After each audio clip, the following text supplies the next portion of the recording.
Salut les marques, salut les smarts, bienvenue dans Catch Up, je suis Ringside, vous écoutez le podcast qui transpire le catch. Toutes les semaines, on résume, on analyse les émissions de la WWE et pas seulement, on vous propose plein d'autres trucs.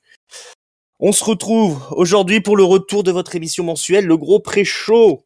On va parler du prochain Premium Live Event de la WWE qui arrive ce week-end, le 5 juin. Hell in a Cell 2022. Et pour m'accompagner dans cette belle aventure, je suis accompagné par le patron, Yerem. Comment que ça va, Yerem? Salut Ringside, ça va super bien là. On est à quelques encablures du pay-per-view le plus incroyable de ce mois de juin. Et je suis ravi de faire participer à ce gros pré-show. Gros pré-show. Et nous ne sommes pas que deux, nous sommes trois. Notre nouvelle stagiaire, notre rookie, notre atout charme, Letty. Comment vas-tu? Ça va très très bien et super contente de participer à ce gros pré-show de Hell in a Cell. Parfait. Alors vous connaissez le principe du gros pré-show. On va parler des news qui vous intéressent pas. On va revenir un peu sur le passé. Et puis on fera les pronos, surtout les pronos de Hell in a Cell. On va vous dire qui sont nos favoris, qui sont les personnes pour lesquelles on a aucun espoir. Tout ça, dire qui va gagner tout simplement, hein, voilà. Puis qui va gagner, ouais. On veut savoir qui est le gagnant. C'est ça l'histoire. C'est ça l'histoire. Alors, on vous rappelle qu'on a en ligne quand même tout de suite avant de démarrer, qu'on a un You Talk Too Much qui est en ligne avec le patron d'Aya Catch, l'école de catch qu'elle vend en poupe en ce moment. Allez écouter ça, tous les secrets un petit peu de ce qui se passe au niveau du catch français, au niveau du catch en général, comment en fait le catch, c'est un peu l'école de la vie. Allez découvrir ça, c'est en ligne sur YouTube et toutes les bonnes plateformes de podcast. Mais revenons à nos moutons. Les news de ce mois-ci. Alors, est-ce qu'elles sont fraîches? Alors, il y en a qui sont fraîches, il y en a qui sont moyen fraîches, mais en tout cas, elles sont là. Et voilà, et ça fait causer. Il y a plein de choses qui se passent dans le monde du catch là ce mois-ci. Alors, on va démarrer avec la All Elite Wrestling parce que on a eu leur gros pay-per-view. Ils en ont que 4 dans l'année, donc c'est le moment d'en parler. C'est là qu'il s'est passé plein de choses. C'était Double or Nothing, ça a eu lieu le week-end dernier. Tout simplement, qu'est-ce qu'il faut en retenir? 5 heures de show, c'est assez énorme. Ils n'ont pas trop retenu les leçons de la WWE. Hein. Si on faisait un show interminable d'une journée... Qui récupère les anciens catcheurs WWE et aussi les anciennes mauvaises idées de la WWE. D'accord. Voilà. C'est un concept. Hein. C'est un concept, voilà, les pay-per-view interminables. Donc, la WWE en est revenue, mais la All Elite, elle va faire son petit passage par là. Bon, la grosse news, c'est quand même CM Punk qui devient champion de la All Elite Wrestling. Il a battu Hangman Page, le champion en titre. Place aux jeunes. Place aux jeunes dans un match qui a fait couler de l'encre, parce qu'il y a eu quelques gros botches de CM Punk qui a essayé de reprendre les prises d'Hangman Page, qui sont un petit peu acrobatiques. Alors lui, il fait son âge maintenant, CM Punk, donc c'est pas facile, mais bon. C'est lui le champion maintenant, donc il faut l'accepter. Est-ce que vous êtes heureux de voir CM Punk arriver au sommet de nouveau du côté de la All Elite Wrestling, ou est-ce que c'est trop classique pour vous tout ça finalement? Irem peut-être. Ouais, donc moi je l'ai vu ce pay-per-view. En tout cas, j'ai regardé les matchs qui m'intéressaient le plus, parce que 5 heures, comme tu l'as dit, c'est beaucoup trop. Que dire, effectivement, le règne de Hangman Page avait l'air un petit peu mou. C'est une bonne idée quand même, c'est comme une grosse star. CM Punk, clairement, il était, voilà, c'est un des chouchous, des favoris du public, des suiveurs de la AEW. J'ose espérer que ça va surtout permettre à mettre en avant d'autres jeunes qui iront se coller à CM Punk. En soi, c'est comme ça qu'il faut le voir, je pense. Ça apporte de l'attention, les spotlights sur la fédé, avec quand même un catcheur mainstream, on va dire, qui a un gros passif, qui a un bon talker. Et puis maintenant, voilà, tu vas utiliser ce mec-là comme tu avais fait un petit peu avec Jericho à l'époque. C'était de faire un passage en revue de tous les petits jeunes qui vont venir se frotter auprès du vétéran, notamment un qui va être qui pourrait être son némésis tout trouvé, mais dont on n'est peut-être pas encore sûr qu'il sera toujours là dans les mois à venir. Dans donc, 6 mois, ouais. Donc je pense évidemment à MJF. Ouais. Mais ouais, pour moi, c'est une bonne idée. Franchement, CM Punk, au-delà du match, je trouve que Ça paraît logique de mettre CM Punk en ouais. champion de la All Elite Wrestling. Une fois que tu l'as signé, il y a peut-être que Daniel Bryan, Moxley évidemment, qui a son niveau au niveau de star du Star Power avec Jericho et compagnie. Mais CM Punk, il y avait quand même toute une aura autour de son retour, etc. C'est un peu le catcheur maudit de la WWE qui revient triomphant à la All Elite Wrestling. Donc, on espère que effectivement, ça va surtout servir à faire monter encore la All Elite Wrestling finalement. Le reste des résultats un petit peu en vrac. Adam Cole remporte le tournoi Owen Hart face à Samoa Joe quand même. C'était plutôt un bon match, hein. Version Ring of Honor. Britt Baker remporte le tournoi féminin. Ça, c'était un moins bon match, mais bon. Il faut passer par là. Donc, le hit couple, hein, Adam Cole, Britt Baker qui remporte le tournoi Owen Hart. C'était pas... Je sais pas si ça a un quelconque intérêt au final, tout ça. Hein. À part mettre un petit peu nous rappeler qu'Owen Hart a existé, quoi. Ouais, je sais pas ce que Letty en a pensé, mais moi de mon côté, enfin, on pense de ça. C'était. Enfin, on a eu un beau Adam Cole, Samoa Joe. Ouais, voilà, t'as une belle rencontre. On a misé sur le couple, un des couples forts de la AEW. Il y a quand même. Enfin voilà, on peut pas dire qu'on n'aura pas rendu hommage à Owen Hart pendant les dernières semaines là, à All Elite Wrestling, qui a l'air d'être très porté sur justement ça, rendre hommage, l'héritage du catch. Hein, donc c'est aussi bien pour nous, pour les spectateurs et pour nous de continuer à commémorer tous ces mecs qui ont contribué de façon parfois tragique, en l'occurrence, du côté de la famille des Canadiens. Et puis, c'est aussi toujours des bons prétextes pour garder le spotlight sur des main eventers, là, en l'occurrence, Britt Baker. Britt Baker qui a pas de ceinture, tu lui refiles ça. Ouais. Après, c'était assez marrant. Sa petite victoire sur le tournoi. Voilà, Adam Cole aussi, pareil. Hein. Bien sûr, Adam Cole qui avait rien. Ça occupe tous ces gens-là. Après, j'ai pas très bien compris l'histoire des. T'avais 2 ceintures plus la coupe. C'était un petit peu le gros gâteau, quoi. C'était un petit peu le gros gâteau. Ouais. C'était un petit peu rococo, tout ça. Ouais, je sais pas ce que toi t'en as pensé, Letty, de tout ça. Moi, après, je ne suis pas forcément la W. En fait, je regarde un peu les résultats, comme ça, quelques petits highlights, on va dire, sur YouTube ou des choses comme ça, mais je ne suis pas particulièrement. Enfin, j'ai pas vu pay-per-view, donc j'ai pas grand-chose d'intéressant à dire pour le. Ouais, personne va te le reprocher. Hein. Ouais. Moi, j'ai beaucoup zappé et puis je regarde plus les weekly. Donc pourtant, je m'étais pas mal emballé la première fois que j'ai fait une analyse. La AEW, ça reste quand même un très bon programme de catch, quoi. Il y a pas à en douter. Maintenant, voilà, c'est analyser ce qu'ils font. Effectivement, ce tournoi-là, c'est cool. Franchement, si la WWE, voilà. Si à la WWE, on pouvait retrouver justement l'attrait et tout le glamour que tu peux avoir autour de gros tournois comme il y avait pour le King of the Ring, toi. Enfin voilà, faites revenir le King of the Ring ou des tournois qu'on avait aussi à NXT. Ouais. Alors je sais que c'est très compétitif, c'est des choses peut-être qu'à WWE ne recherche plus trop, mais c'est souvent l'occasion de faire briller des mecs qui n'ont plus de ceinture, puisque de toute façon il n'y a plus de ceinture à WWE. Donc, c'est vrai. Moi je serais pas contre.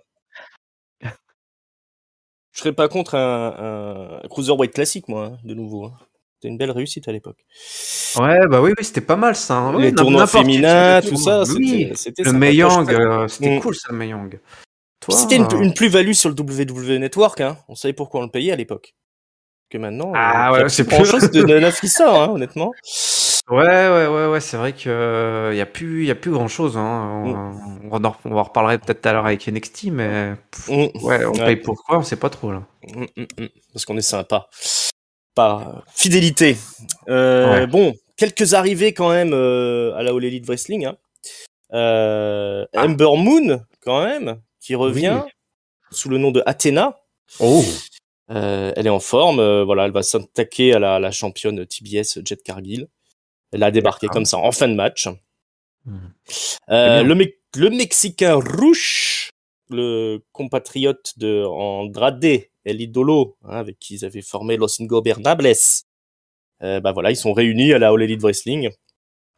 El Toro Branco Rouge. Bon, ça promet quelques beaux matchs, hein, s'ils les utilisent correctement, mais il commence à avoir vraiment beaucoup de monde, hein, la All Elite Wrestling, donc il va falloir faire gaffe.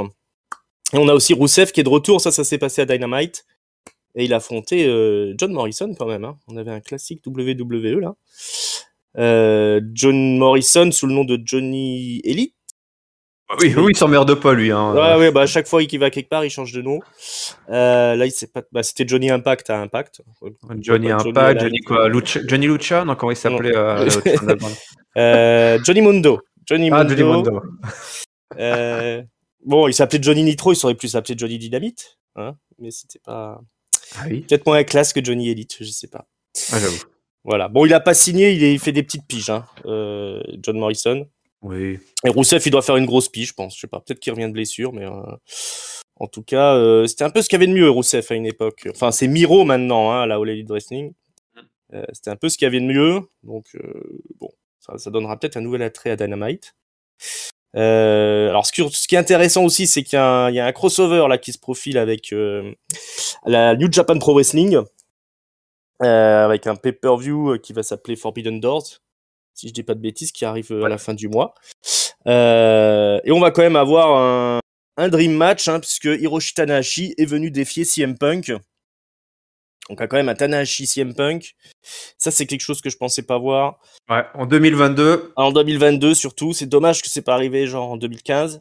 Mais, parce que les deux sont quand même, ils font leur âge, hein, les deux, quand même, d'un côté comme de l'autre.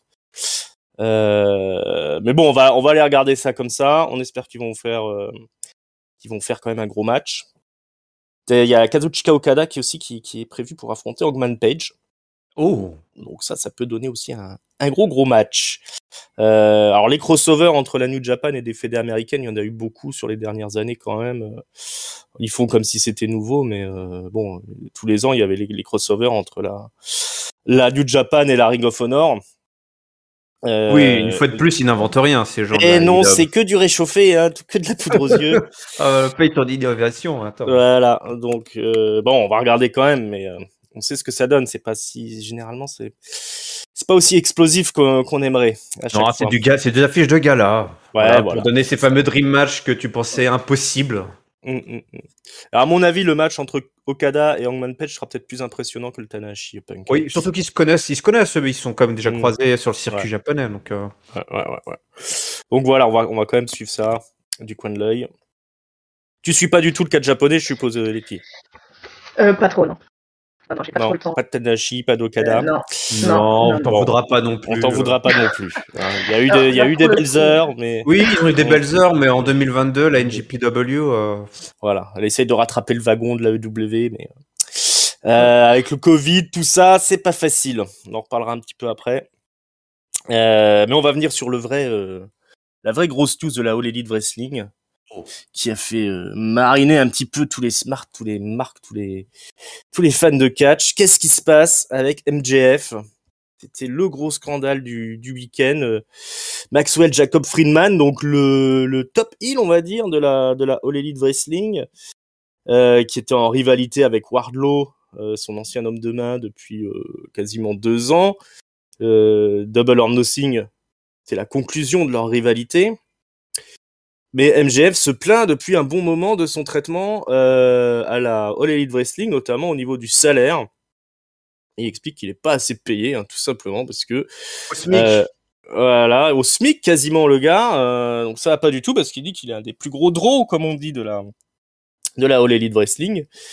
C'est lui qui fait monter les audiences, hein, c'est prouvé, hein, dans l'étude minute par minute, il est 2e. Hein, apparemment, il y en a un qui est au-dessus de lui, mais on ne sait pas qui c'est, mais c'est lui qui rapporte le plus d'audimat. Donc, il est pas venu à un meet and greet, rencontre avec les fans, le samedi avant le pay-per-view. Il était prévu, il est pas venu. Il y a une rumeur qui disait qu'il avait acheté un billet d'avion pour se barrer. Peut-être qu'il serait pas au pay-per-view, etc., etc. Suspense. Finalement, il est arrivé, il a fait l'opener, il s'est fait squasher par Wardlow. Il a pris 10 powerbombs Donc c'est pas un no-show, mais il a pas fait grand-chose à part se faire éclater. Mais il a quand même fait de la psychologie et tout ça. Il a fait son taf de catcheur. Et à Dynamite, il a débarqué, il a fait une promo, l'équivalent de la Pipe Bomb de CM Punk. Je pense que vous en avez sûrement entendu parler. Voilà, il a craché. Je l'ai regardé hier dans mon lit, tu vois. Ah bah voilà, tu vois, c'est difficile de pas l'avoir vu.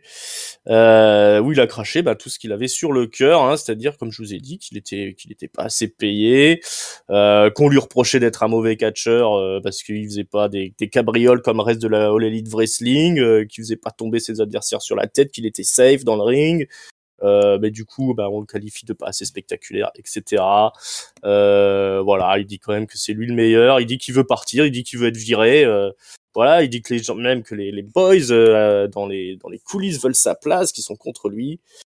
Donc il termine par dire si vous voulez ma place, prenez-la. Moi, je veux plus rester ici, je veux me barrer.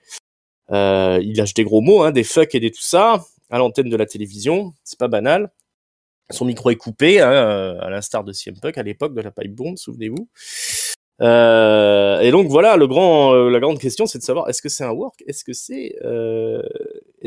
c'est réel tout ça, est-ce que vraiment MJF veut se faire virer alors qu'il est un petit peu au top à la All Elite Wrestling. Qu'est-ce qu'on en pense de tout ça? Est-ce que vous croyez au work? Est-ce que vous croyez que c'est réel? Est-ce que vous avez eu le temps d'analyser tout ça? IRM peut-être. Bah écoute, une fois de plus, si c'était pas un work, ça le devient, par la force des choses. Honnêtement, j'ai du mal à imaginer qu'une fédération de catch comme la AEW comment dire, ne capte pas, ne capte pas l'intérêt et tous les bénéfices qu'elle pourrait retirer d'une telle storyline à son bénéfice, quoi. C'est-à-dire que tu veux pas laisser un mec comme ça qui effectivement est très populaire et qui te crée un angle qui va occuper ton cœur de cible. Clairement là, c'est là c'est ce que fait la MJF, c'est pile ce que veulent et ce qu'aime l'audience, le public de la AEW. Toi, c'est pas comme à l'époque de la WWE quand il y a eu la Pipe Bomb où effectivement t'avais c'est sorti de nulle part la Pipe Bomb. Ouais, voilà, ça sort. Ça le couvait, on le savait légèrement, peut-être que CM Punk était pas content, mais on s'attendait à aucun moment à avoir une promo aussi percutante puis qui a marqué l'histoire, hein, parce que bien sûr rien n'était pareil après. Donc là, pour moi, clairement, on est dans un work, quoi. Enfin, après, c'est tellement, tu sais, tout se mélange aujourd'hui, donc. Peut-être qu'un jour il s'est plaint. Non, mais oui, voilà. Et puis le mec il s'est plaint, et puis c'est un jeune aux dents longues, et puis la AEW ils sont pas bêtes, ils savent que ils peuvent construire sur ça, toi. C'est un petit jeune qui effectivement est au top de sa popularité, qui doit re-signer qui veut renégocier son contrat. Et ben voilà, là il y a une storyline toute faite. Enfin, tout se mélange, la réalité et l'écriture, tout se mélange dans le catch encore plus aujourd'hui avec l'avènement des réseaux sociaux et l'interaction que tu peux avoir les fans et les news et les dirt sheets. Et donc là, clairement, tout s'écrit. Et en plus, si tu lis tout ça au champion actuel, qui est à l'origine de ce genre de... Voilà, comme tu l'as dit, avec sa Pipe Bomb qui est resté, qui a marqué l'histoire et qui a créé presque un genre, toi, de storyline. Même si ça existait avant, hein, les mecs qui faisaient des pipe bombs, on n'a pas attendu CM Punk. Mais jamais personne l'a exécuté aussi bien que CM Punk. Oui, à l'époque. Mais bien sûr, c'était le maître étalon de ce genre de storyline et d'angle pour le catch. Là, clairement, MJF il se situe là-dedans. Et moi, je le vois très très bien aller chercher CM Punk dans leur prochain, voilà. Enfin, je pense ça ressent quand même à une construction très élaborée de. Il y a trop de choses, comme tout ce que t'as décrit, là, le mec qui vient pas au truc des fans, on balance des rumeurs comme quoi il a pas pris l'avion, mais en fait le mec il vient quand même, puis il se fait squash, c'est bizarre quand même, il se fait squash, c'est pour le punir, non, voyons. Tout ça c'est une construction parfaite. Bah ouais. Après, ça se trouve, on va le voir on va le voir à la WWE. Semaine prochaine, il vient pas à Dynamite. Il reviendra plus, il a dit. Mais son contrat, alors concrètement, son contrat s'arrête en 2024. Alors moi, je veux bien qu'il renégocie son contrat, mais qu'il essaye de renégocier son contrat maintenant, mais ça fait un peu tôt quand même, 2 ans avant. Maintenant, c'est sûr que, à mon avis, il a un salaire qui est en dessous de ce qui vaut, puisque il a été signé au tout début de la All Elite Wrestling et qu'il n'était pas du tout connu, MJF. Il avait brillé à All In dans l'opener. Mais on avait bien compris qu'il y avait quelque chose derrière ce gars-là, mais c'était pas du tout acté que c'était la nouvelle star de la All Elite Wrestling qui ferait bouger les ratings, quoi. Ça s'est précisé concrètement avec le temps. Mais bon, là, en plus, il y a quand même CM Punk qui a débarqué à la fin de sa promo, pendant la pub. Je sais pas si t'as vu ça dans la version que t'avais. Il est arrivé, CM Punk est arrivé après. Ouais, pour le courser et MJF s'est sauvé. Ouais, alors il est arrivé piteusement, CM Punk, il était pieds nus, juste avec un t-shirt sur le dos, ses genouillères descendues sur les chevilles, il n'arrivait pas à marcher, il boitait à moitié. Oh là là. C'était pas là pour le coup, c'était pas la meilleure exécution. et ça faisait un peu fake quand même, quoi. Donc ça tue un peu le truc, mais bon, ils l'ont pas passé à la télévision, ça, intelligemment, c'était pendant la pub. Est-ce que toute cette agitation là autour de la All Elite Wrestling, ça tend à t'intéresser au truc, toi, Letty, à aller jeter un coup d'œil, ou s'il faut qu'il fasse plus encore? Non, mais c'est vrai que ça m'a quand même pas mal intéressé. Puis tous les sites en ont parlé, donc c'est vrai que ça, forcément on est Puis je pense que le public aime ce genre d'histoire. Mais oui, je pense qu'il y a moyen d'attirer du nouveau public. Mais en tout cas, ça me donne un peu envie d'aller voir ce qui se passe. On verra par la suite. Et t'as des bons souvenirs de la pipe bomb de CM Punk? Tu l'as vécu, ça? Oui, je l'avais vu. Et puis, non, c'était pas mal. Et puis, là, le fait qu'il y ait CM Punk justement en champion, voilà, je suis un peu d'accord avec vous. Je me dis que ça doit être relié forcément, même s'ils essayent de faire passer le truc autrement. Mais je pense que c'est pour en arriver là, en fait. Peut-être pas au prochain mais peut-être celui d'après, arriver à match entre les deux. Une storyline très élaborée. Alors que débarque. Elle a plein de choses. Ouais. Alors que débarque au plateau Monsieur Papy. Je crois qu'il a été débarqué du plateau. Il est rentré, il est ressorti. Du plateau, il est rentré, il est ressorti. Non, mais Letty lui a acheté un regard, il a senti qu'il n'était pas le bienvenu. Oups, je me suis trompé de porte. Mais non. C'est ça. Letty, elle a pris le siège de Papy, alors tu sais, puis Papy, il veut pas crier. Je n'oserais pas. Non, mais il est soumis, Papy, attention. Hein. Tu peux lui piquer sa chaise, il dira rien, t'inquiète pas. Bon, vous ferez des surprises quand il rentrera un peu plus tard. Chers auditeurs. On continue dans les news qui de toute façon n'intéressent pas Papy, hein. Il faut pas déconner. C'est pour ça qu'il est reparti, il a entendu qu'on parlait de la AEW, il s'est dit voilà. On va au Japon vite fait parce que là aussi il se passe des trucs dégueulasses. Alors ça, je sais pas si vous en avez entendu parler. C'est Kota Ibushi, souvenez-vous, qui avait participé au Cruiserweight Classic dont on parlait un peu plus tôt, ancien champion IWGP, qui s'est blessé dans la finale du J1 Climax l'année dernière. Face à Okada dans c'était déprimant, hein, cette finale. Il porte de lourdes accusations contre les dirigeants de la New Japan, en expliquant qu'on l'a forcé à revenir catcher alors qu'il était pas prêt, qu'il avait expliqué qu'il était pas prêt, que il était pas guéri, il était pas à 100%, c'était pas bon, ça a entraîné cette blessure. Il veut plus rester à la New Japan, il veut partir, etc., etc. Et ça amène tellement de stress que sa propre mère est tombée malade et qu'il a pas pu, qu'elle a tenté même, je crois, de se suicider. Oui, elle a tenté de se suicider le jour de la fête des mères. En plus, voilà. Alors parce qu'il pouvait pas venir la voir, etc. Très très dur cette histoire. Lourdes accusations de Kota Ibushi via Twitter. La New Japan, via ses dirigeants, qui va faire une conférence de presse et s'excuser comme le font les Japonais. Ils baissent la tête, hein, ils disent pardon. Mais bon, ils vont pas libérer Ibushi tout de suite de son contrat. Il a le droit de se reposer encore, d'aller voir sa maman. Il lui autorise à aller voir sa maman quand même. Ils sont sympas, la New Japan. Mais voilà, une preuve. Alors ça, on le savait, hein, la New Japan. La sécurité de ses catcheurs, c'est pas sa priorité du tout. Kota Ibushi, c'est pas un original de la New Japan Pro Wrestling. Il a pas été formé dans les dojos, etc. Il est parti à la DDT, hein, enfin dans d'autres fédérations japonaises, c'est là qu'il s'est fait connaître. Il a réussi à être champion quand même du fait de sa popularité. Mais on voit qu'il a pas le droit à un traitement de faveur. C'est pas Okada. Et on voit que c'est quand même dur au Japon. Ça vous choque, vous, un peu cette histoire là de mec qui est pris en otage par sa compagnie? Ça relativise un peu les plaintes des autres catcheurs chez nous, non? Enfin, du moins en Occident. C'est vrai ça a l'air. Après, c'est toujours pareil au Japon. Le rapport à la hiérarchie. Il y a beaucoup de choses culturellement qui sont différentes. Hein. C'est là qu'on voit la différence de culture. À moins que ce soit tout ça soit un work.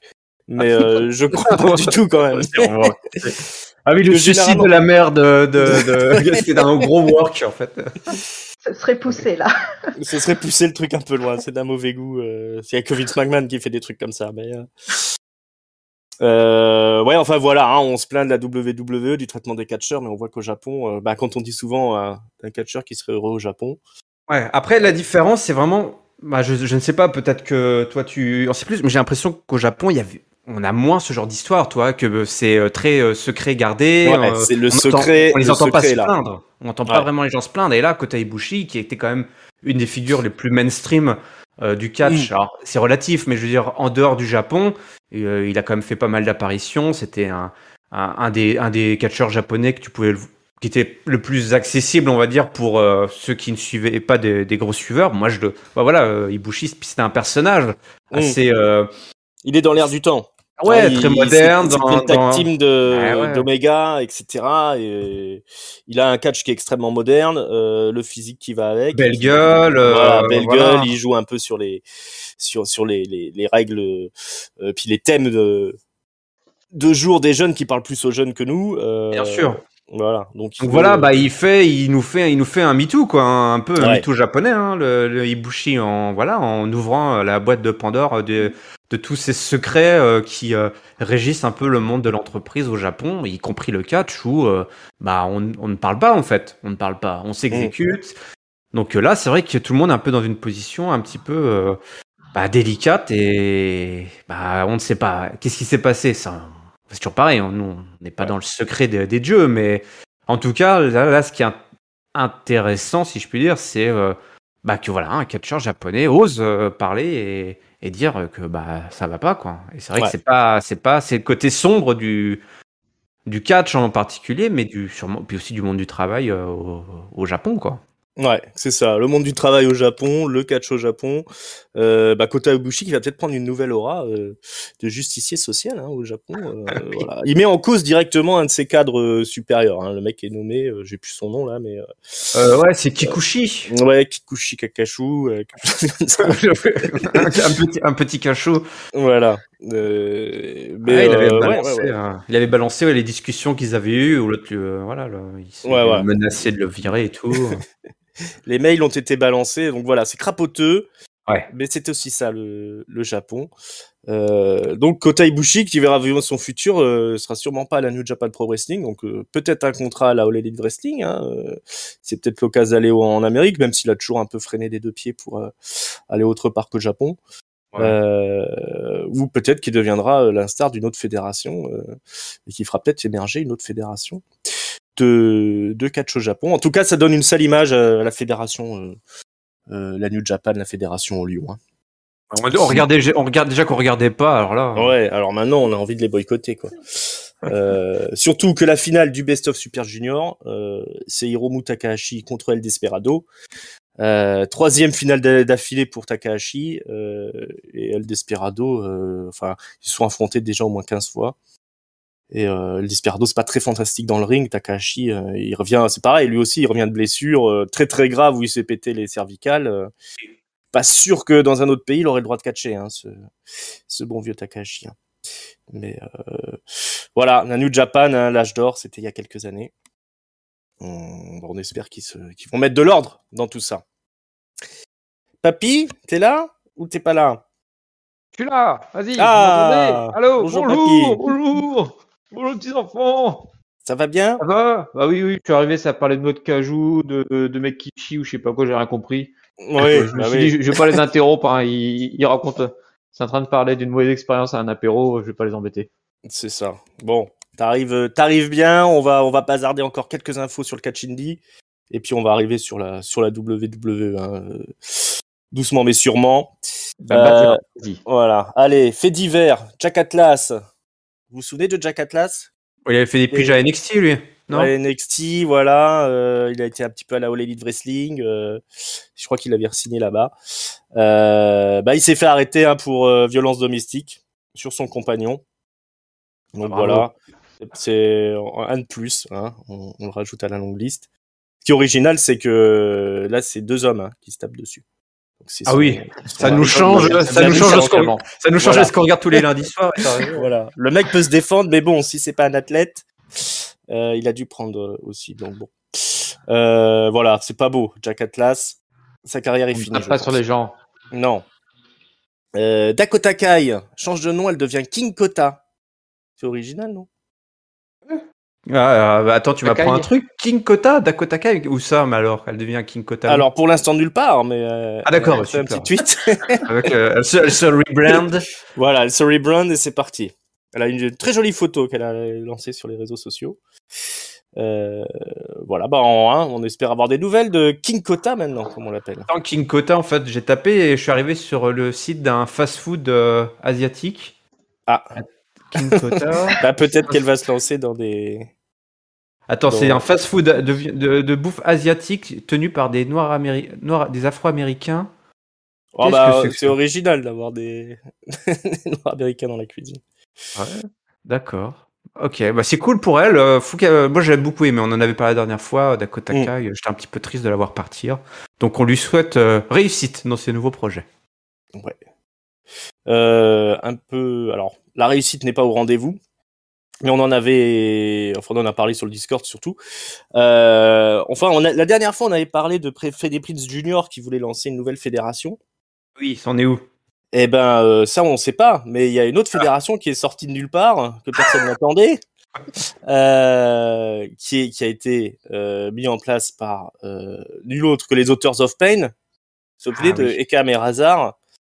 Eh bien, ils ont lancé leur propre fédération qui s'appelle Wrestling Entertainment Series, WES pour les intimes.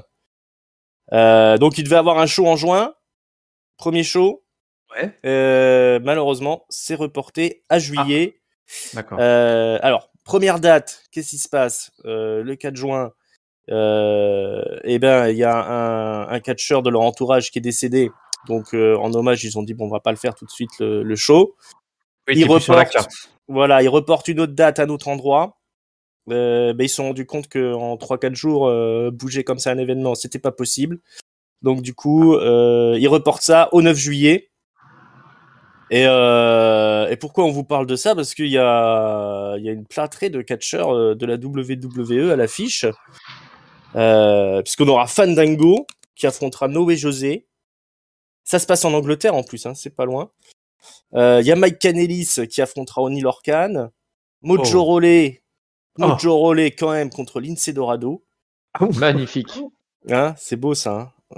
Alors qu'est-ce qu'on a? Madison Rain et Tenille Dashwood, c'était Emma, hein, Tenille Dashwood. Ouais. Contre Diona Paruso et Chelsea Green, mais apparemment Diona Paruso pourra pas être là.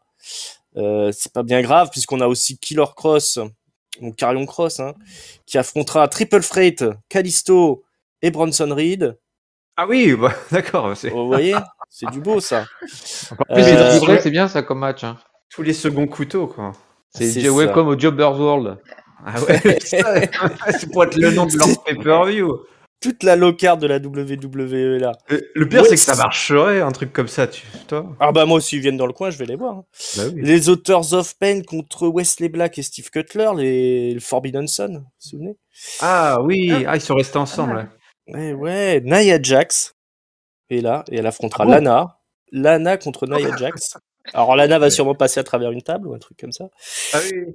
Et Braun Strowman quand même contre Alistair Overeem, un ancien du mix martial art. Ah, un costaud. Voilà, un costaud.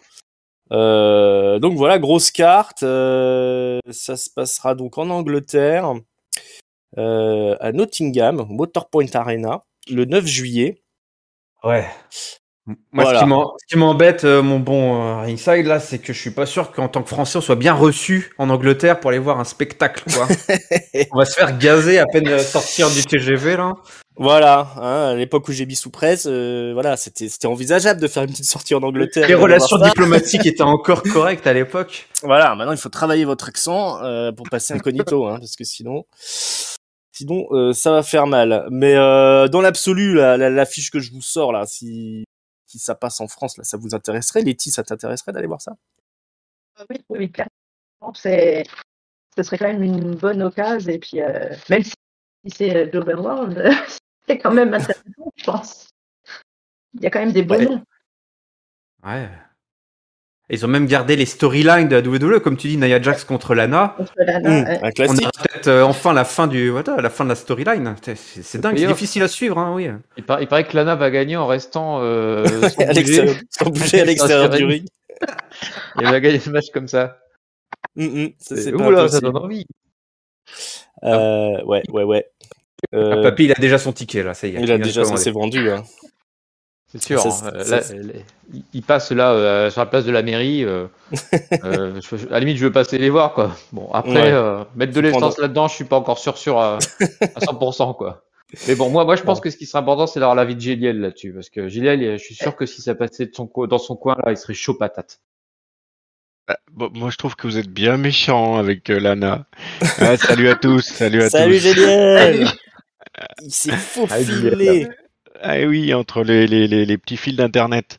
Ah ouais, mais carrément, j'irai voir ça, quoi. Il y a effectivement que des workers de la low card, etc. Mais n'empêche que, quoi, si c'était en France, chez nous, évidemment que j'irais. Ouais, bien sûr. Pas que pour Lana. Pas que pour Lana. Bah oui. Non, il y a du beau monde, hein, qu'on aurait aimé voir avoir un peu plus d'exposition à la WWE, je pense, tous ces low carders. Et encore une fois, on voit pas Drew Gulak, hein, qui est victime de Vince et qui du coup n'est même pas sur cette carte-là. Ouais, le pauvre. Oui, il est enfermé, voilà, ils veulent pas le lâcher. Hein. Encore un qui est tenu otage de la WWE.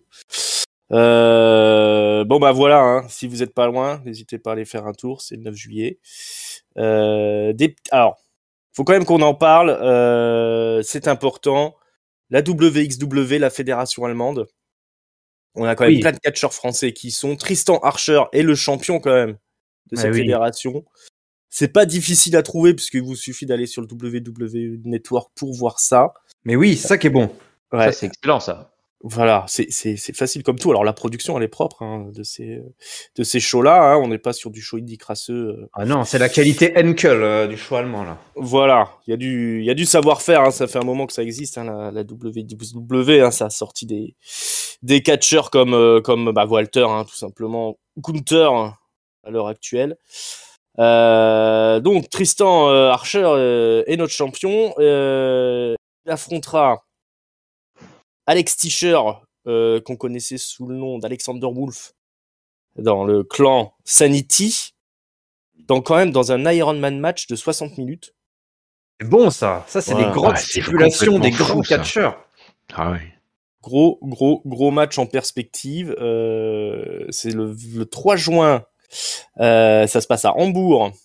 Il y a encore des places. Vous pouvez en trouver en allant sur le shop de la VXV, hein, si vous êtes pas loin. Puis sinon, ce sera disponible sur le WWE Network. Tristan Archer qui est vraiment impressionnant hein, maintenant. Il a un physique.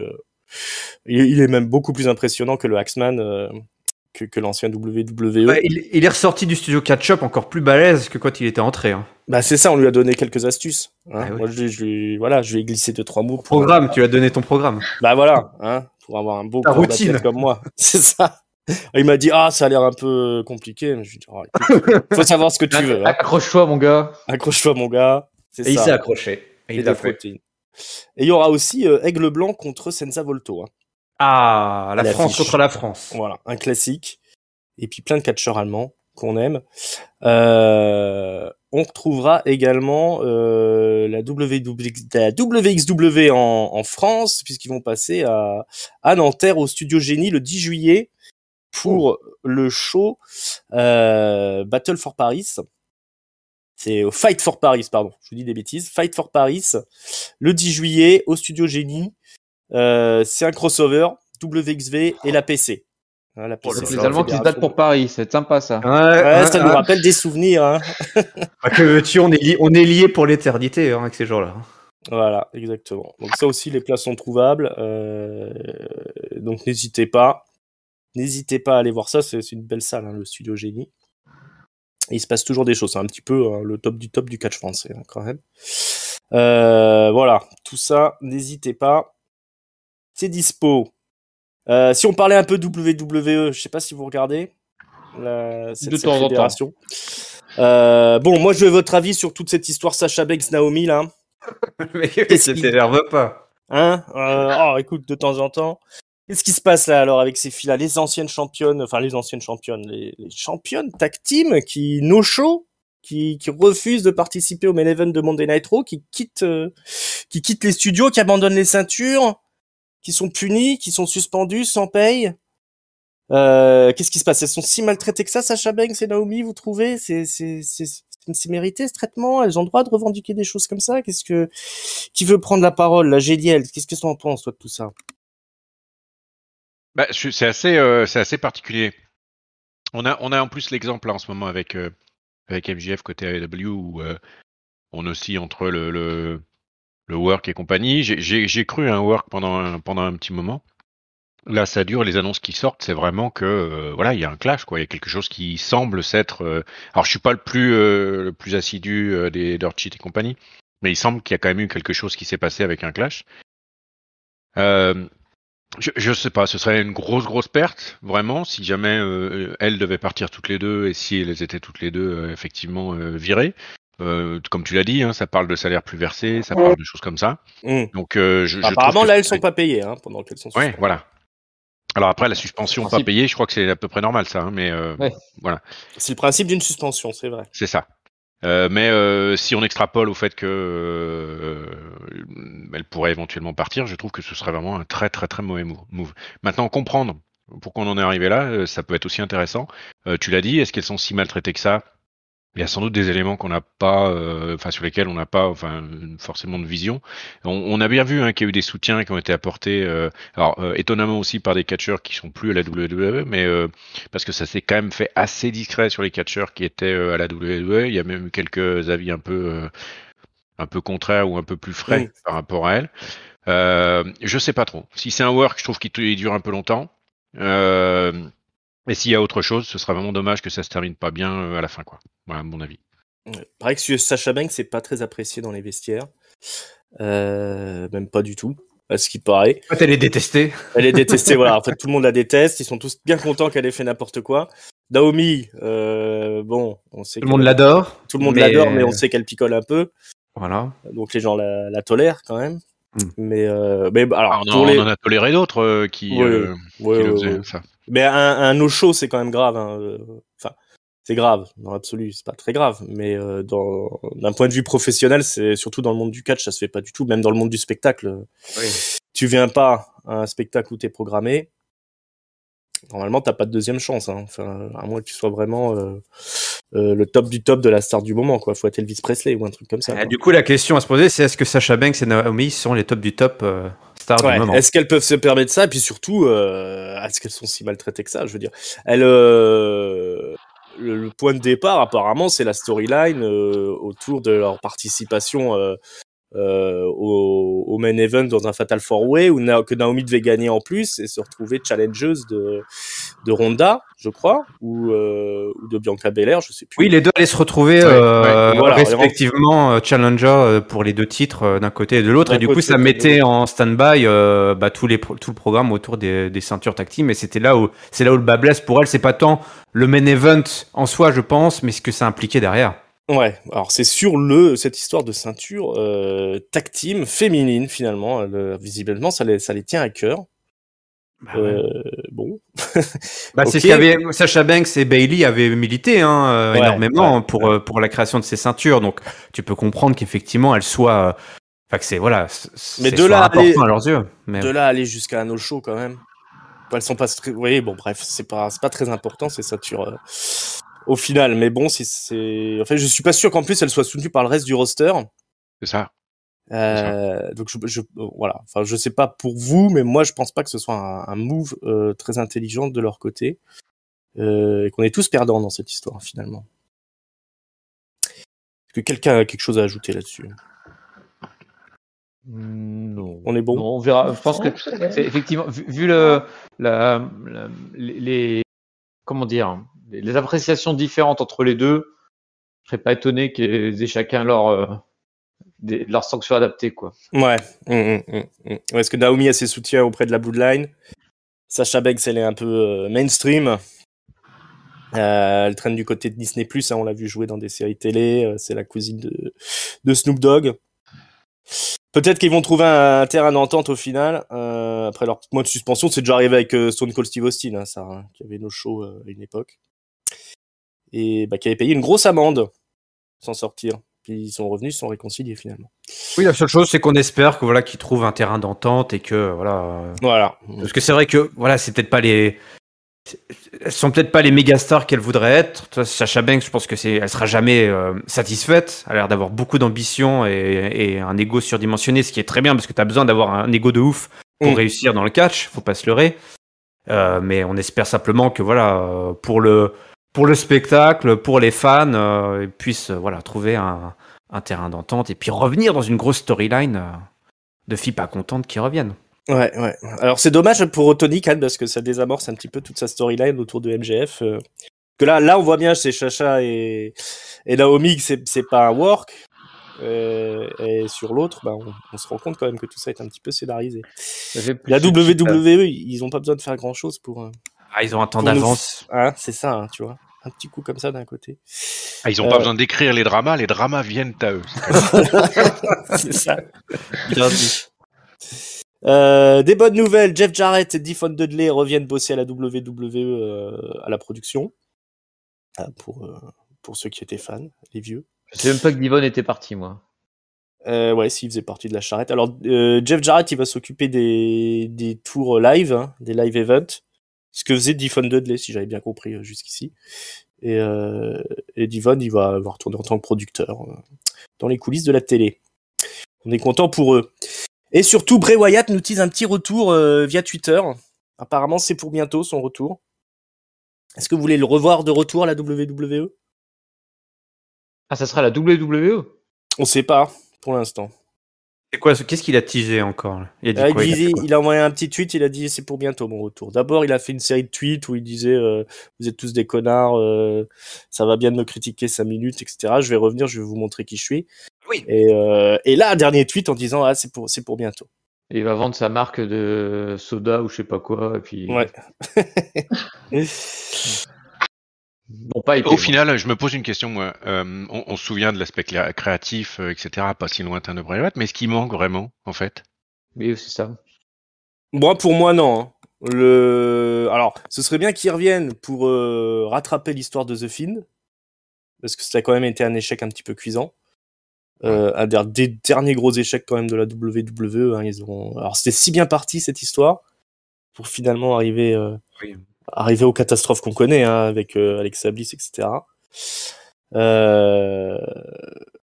Mais sinon, je trouve pas qu'il manque plus que ça. Hein. Je dirais que s'il doit revenir, c'est pas bientôt justement. Là où il se trompe avec son tweet, c'est qu'il faut pas qu'il revienne bientôt parce que là on est un peu, on a fait un petit peu le deuil, quoi. On est passé un peu à autre chose. On a eu le retour de Cody Rhodes. On commence déjà à passer à autre chose. C'est un peu obscur au niveau de ce qui se passe avec les ceintures et le titre mondial avec Roman Reigns.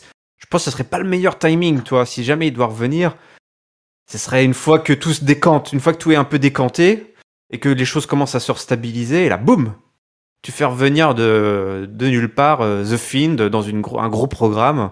Ouais, de toute façon, il faut pas que ce soit annoncé. Il faut qu'il vienne comme ça par surprise. Hein. Bah oui. Et puis The Fiend, comme tu dis, qui revient, qui casse tout, qui casse la baraque, puis qui devienne un peu le monstre qu'on aurait voulu qu'il soit. Hein. plutôt que le gars qui se fait brûler et qui tombe amoureux d'Alexa Bliss.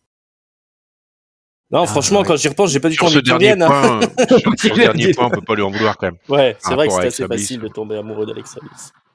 C'est vrai. Les Firefly Funhouse, c'était marrant. Mais oui. Donc voilà, attention au retour de Bray Wyatt, les enfants. Bon, gros week-end de catch ce week-end, puisque vous ne le savez sûrement pas, mais il y a aussi un Premium Live Event de NXT. C'est pas vrai. Eh oui, samedi soir. On n'est pas prêt, hein, on n'était pas ready là. Qu'est-ce qui se passe? On va vous donner la carte rapidos. Il y a un six tag team match entre les Mexicains Santos Escobar, Cruz del Toro et Joaquim Wilde. Cruz del Toro, ça doit être le nouveau nom de comment s'appelait-il? Celui qui faisait partie de celui qui n'était pas Joaquim Wilde. Voilà, le Legado del Fantasma. Ils affrontent les Italiens Tony D'Angelo, Channing Stax Lorenzo et Troy Two Dimes Donovan. Voilà. Et donc la mafia italienne. Okay. La mafia italienne. Contre la mafia mexicaine. Contre la mafia mexicaine. N'hésitez pas à faire monter les Legado del Fantasma dans le main roster. Hein. Parce que si c'est pour aller en bas de carte affronter des Italiens que personne connaît. En plus, je crois qu'il y en a un dans le lot qui est pas un catcheur. Hein, mais à voir. Les championnes par équipe Toxic Attraction, Gigi Dolin et JC Jam affrontent Kaden Carter et Katana Chance. Alors j'en connais une des deux. Katana Chance, c'est l'ancienne comment elle s'appelle, l'ancienne copine de Ricochet. Elle s'appelle Katana Chance maintenant. En plus, ils changent les noms de ceux qu'on connaît pas à la base. Katy Catanzaro. Qui avait fait de la télé-réalité. Ouais, voilà, c'est ça. Ninja Warrior. Ok, bon, ça fait un moment qu'elles sont là, hein, Kaden Carter. Oui, c'est bien qu'elles aient enfin la chance. Voilà. Oui, allez-y, décrochez la ceinture, les filles. Montrez-nous qu'on avait tort. Voilà. Les champions par équipe, Pretty Deadly. Hein, je pense que vous les connaissez pas, ceux-là. Ils affrontent les Creed Brothers. Donc les anciens compagnons de lutte les anciens compagnons de lutte de Roderick Strong. Voilà, ça on est au degré 0 de la hype. Tiens, Cameron Grimes, il est toujours là. Apparemment, il est champion nord-américain et il affronte Carmelo Hayes. Ouais. Donc ça, on a déjà vu. Cameron Grimes, mais peut-être que je me trompe alors. De quoi? J'ai toujours l'impression que c'est le même match en fait entre les deux. Ouais, c'est ce que je me disais aussi. C'est toujours le même. 6 mois. Ça fait 6 mois. D'accord, ok, bon ok. Ça me rassure. Voilà, Mandy Rose affronte Wendy Choo. Ah, ça c'est nouveau. Ça c'est de l'inédit. Géliel, il a fait un petit râle de contentement. Il est content. Mandy Rose. Ah d'accord, je crois que c'est Wendy Choo. Wendy Choo. Alors Wendy Choo, c'est une fille qui se trimballe en pilou-pilou et qui fait semblant de dormir pendant les matchs. Moi, je sais que c'est la dernière fois que j'ai regardé NXT. Je me suis dit plus jamais je regarderai ça. Effectivement, c'était une fille qui était avec Chiali et Boa là. Ouais. Alors, c'était elle qui était à l'époque l'espèce de démon là. L'espèce de. Elle sait faire plusieurs choses alors. Hein. Oui, décidément. Hein, incroyable ça. Ils ont bien fait de l'embaucher. Et le main event, votre main event, Braun Breaker, le champion, hein, le fils Steiner, contre Joe Gassi, le Kevin Owens du pauvre. Si Breaker est disqualifié, il perd le titre. Waouh. Ouh, c'est à 2h du matin sur le WWE Network. Est-ce que ça donne envie cette carte? J'ai bien peur que non. Pas encore, pas encore, ouais. Il faut qu'ils grandissent, ces jeunes.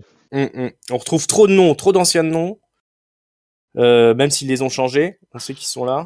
Et des choses qu'on sait que ça donnera rien. Hein. Je veux dire, Cameron Grimes. Là, j'ai un doute sur Cameron Grimes. Il est gentil, hein, mais il sera producteur, quoi, ou entraîneur au final, quoi. Et puis Braun Breaker, pas convaincu quand même, quoi. Oui, Braun Breaker. Oula. Tonton, Papy, t'es passé dans un tunnel. Ouais, Papy perdu dans le tunnel, là, le Papy. Il a dit dire quelque chose de mal ou de bien sur Braun Breaker? Qu'est-ce qui se passe? Vous m'entendez plus? Voilà, on t'entend maintenant. Ah, je me suis éloigné du PC, j'ai voulu faire le malin. Oui. Non, mais le gars, j'ai voulu m'éloigner du micro pour voir jusqu'où je pouvais aller. Et en fait, à bout d'un moment, vous m'entendez plus, c'est con. Je disais non, je pense que Braun Breaker c'est un projet WWE, donc il aura au moins son run dans le main roster. Je pense aussi que la team de Mandy Rose pourra aussi avoir sa chance à un moment, parce qu'en plus ça manque de filles, surtout avec toutes celles qui sont ou en train de se marier ou en train de se faire licencier. Donc les autres par contre, effectivement, un mec comme Cameron Grimes, je suis pas sûr, il y a pas la gueule de l'emploi en plus. Et Carmelo Hayes, pareil, j'arrive même pas à savoir quel est son style ni rien. Donc ces gars-là, par contre, j'ai beaucoup plus de doutes, quoi. Ouais, il y a du manque de personnalité dans tout ça. Bon, on jettera quand même un coup d'œil à ceux. Oui, je regarderai. Ouais. Faut leur donner leur chance quand même. Mais de là à ce qu'on suive ça toutes les semaines, il y a encore de la marge. Hein. On est loin des belles heures. Allez, un petit retour dans le temps avant qu'on attaque les pronos. Parce que vous étiez tous venus pour les pronos de toute façon. On monte dans la DeLorean. On monte dans la DeLorean. On va aller se retrouver à Illinesel en 2021. On se retrouve au Thunderdome. Souvenez-vous, des écrans télé partout. Et en pré-show, Natalia, justement, qui bat Mandy Rose. On vient d'en parler par soumission. Natalia était accompagnée de Tamina et Mandy Rose de Dana Brooke. Je crois que c'est l'époque où elles étaient habillées en rose, Mandy Rose et Dana Brooke. Je sais pas si vous vous souvenez. Oui. C'était après WrestleMania. Juste avant qu'elles repartent à NXT, Mandy. Et que Dana devienne championne 24/7. Bianca Belair bat Bayley dans un Hell in a Cell match de 19 minutes 45. Superbe match, avec une superbe Bayley. Évidemment, elle nous manque à Bayley. Oui. Seth Rollins battait Cesaro dans un match de 16 minutes. C'était le début de la fin. Voilà, le début de la fin du gros push de fin de carrière de Cesaro, mais gros push de Cesaro à l'époque. Alexa Bliss battait Shayna Baszler. Alors ça devait être horrible. Sami Zayn, ça l'était, il me semble. Ouais. Alors, Sami Zayn battait Kevin Owens. Ils étaient en rivalité. Je crois que Kevin Owens était le babyface à l'époque. C'est la rematch de Mania, ça, non? Ouais. Quelque chose ça, c'était genre il fallait mettre un match et ils avaient ressorti cette rivalité un peu de nulle part. Un peu de nulle part, ouais. Charlotte Flair battait Rhea Ripley par disqualification. Rhea Ripley était championne à l'époque. Et Charlotte Flair se faisait attraper par un petit peu ses techniques habituelles, puisque c'est Rhea Ripley qui avait forcé la disqualification pour conserver la ceinture. Et le main event, c'était Bobby Lashley, le champion à l'époque, souvenez-vous. Et il battait Drew McIntyre sur un roll-up après un gros match dans la cage. Mais malheureusement, ça a été plombé par un finish anticlimatique, comme on dit. J'avais écouté pour préparer l'émission la review qu'on avait faite à l'époque. Qu'est-ce qu'on avait dit alors? Qu'est-ce que vous aviez dit comme connerie? On était très circonspect par rapport au finish, parce qu'il y avait que des enchaînements de finish, de roll-up, de disqualification, de trucs comme ça. Et puis moi j'étais au bout de ma vie, c'était la fin du Thunderdome, là on en pouvait plus de ce Thunderdome. Oui, c'est le dernier avant la fin, je crois, effectivement. Ouais, je crois que c'est le dernier. Ouais. Money in the Bank, le premier sans Thunderdome, donc c'est possible, ouais. J'étais en totale dépression pendant l'enregistrement de l'émission. Écoutez l'émission. Écoutez, si vous voulez voir les symptômes d'un dépressif, j'étais à 2 doigts de pleurer. Éloignez toute corde ou tout objet tranchant, mais écoutez l'émission. Ne l'écoutez pas seul. Voilà, ce qu'on retiendra, c'était quand même une grosse perf de Bayley et Bianca Belair et quand même une grosse perf de Bobby Lashley et Drew McIntyre qui était plombée par les finishes. Et on s'interrogeait sur Cesaro aussi, savoir qu'est-ce qu'il allait devenir. On avait vu juste parce qu'on se doutait qu'il y arriverait pas. Les salauds. Bon, on passe au prono, les enfants. Oui. Ouais. Les choses sérieuses commencent. Allez, on descend. J'ai un niveau à défendre, moi. Excusez-moi. Voilà. Je bosse pas dans la même catégorie. On vous rappelle l'énorme performance de Géliel, qui a pas pronostiqué un bon résultat quand même de tout le pay-per-view la dernière fois. On va voir si tu peux faire mieux. On commence avec Kevin Owens qui affronte Ezekiel. Alors, on vous rappelle l'histoire, hein, c'est-à-dire que Ezekiel a débarqué après WrestleMania. Il se présente comme le frère d'Ilias. Mais Kevin Owens qu'il est vraiment. Ben oui, mais ça, c'est le doute, c'est Kevin Owens qui n'y croit pas. Lui, il est persuadé que c'est Ilias, en fait, qui s'est juste rasé la barbe, qui a changé de look. Et ça le rend fou, Kevin Owens. Il a essayé de s'allier à Sami Zayn, c'est de faire revenir Sami Zayn à Monday Night Raw, mais ça n'a pas fonctionné, hein. On se souvient, donc on vient d'en parler, ils étaient fâchés l'année dernière, ben, il a tenté la réconciliation, ça n'a pas fonctionné. Et là, Kevin Owens, il en a marre, il a lancé le défi à Ezekiel, on s'affronte à Hell in a Cell. C'est un match simple, tout ce qu'il y a de plus banal. Donc voilà, à qui on va donner la victoire dans cette histoire, mon bon Yerem? Moi, je la donnerais à Kevin Owens parce qu'il y a quand même, non, mais il y a quand même un sacré écart entre les deux. Et je trouve qu'Ezekiel s'en est beaucoup tiré jusqu'à aujourd'hui face à Kevin Owens, qui l'a rendu complètement marteau. Et que ça va se payer ce soir là face à Kevin Owens. Je pense à le Canadien. Voilà, psychologiquement, c'est dur pour lui. Il va peut-être péter un câble. Alors peut-être qu'on ira vers une DQ, c'est pas impossible. Mais je vais quand même mettre une bille là sur le Canadien. Tu vois Ezekiel à l'hôpital presque. Bah oui, et puis peut-être revenir en Elias du coup. S'il vient et qu'il revient en Elias. Oh, ce merveilleux scénario. Bah oui, oui. Donc ouais, c'est ça. Hein, on parlait dessus. Letty, qu'est-ce que t'en penses? Moi, justement, pour à peu près les mêmes raisons, mais je dirais plutôt Ezekiel du coup, pour que Kevin pète vraiment complètement un câble et que ça se règle peut-être au prochain pay-per-view, voire à SummerSlam. Je sais pas comment ils peuvent voir ça, mais je pense qu'ils vont faire péter les plombs à Kevin et que c'est Ezekiel qui va gagner. Ezekiel victorieux qui rend fou Kevin Owens, la première étape d'une rivalité en plusieurs matchs. Ouais, c'est envisageable aussi. Papy, qu'est-ce que t'en penses? Je reste aussi sur la team Kevin Owens a pété un câble. Alors, soit pendant le match, ça fera une DQ, soit suite au match, par exemple, il aura pris un roll-up ou un truc comme ça, alors qu'il est dominé, qui le rendrait totalement fou. Et en plus, Ezekiel, c'est son premier match dans le main roster, enfin en pay-per-view en tout cas. Donc, je pense que c'est toujours bien de débuter par une victoire. Donc, du coup, je vais voter pour Kevin Owens. Ouais. Ezekiel, bah oui, le rookie. Il faut bien que ça démarre quelque part. Géliel, qu'est-ce que t'en penses? Même analyse. Avec une victoire d'Ezekiel parce que bon, je pense pas que ça se termine en un match. Et je vois beaucoup plus Kevin Owens, aller chercher un rematch qu'Ezekiel allait demander un rematch à Kevin Owens, quoi. Donc je pense que effectivement avec un saut de l'overbooking, avec Elias qui débarquerait, et comme ça on verrait qu'ils sont les deux même au même endroit au même moment. Comme ça on pourrait quand même résoudre le truc. Et puis du coup ça emmènerait facilement vers un match 2, effectivement SummerSlam ou autre, à voir. S'ils arrivent à nous faire un délire où il y a Elias qui débarque, mais oui, là ce serait chapeau. Ouais, moi je vais donner ma victoire à Ezekiel. Il y a une logique implacable, hein. Effectivement, on voit plus Kevin Owens demander un rematch que Ezekiel. Ouais, non, il faut que le rookie, quand on est nouveau comme ça dans le roster, il faut marquer le coup avec une première victoire quand même. Donc victoire d'Ezekiel. Ensuite, on a un match qu'on attend tous. Bobby Lashley dans un match handicap, 2 contre 1. Il affronte Omos et MVP. Ça va être dur pour Bobby Lashley.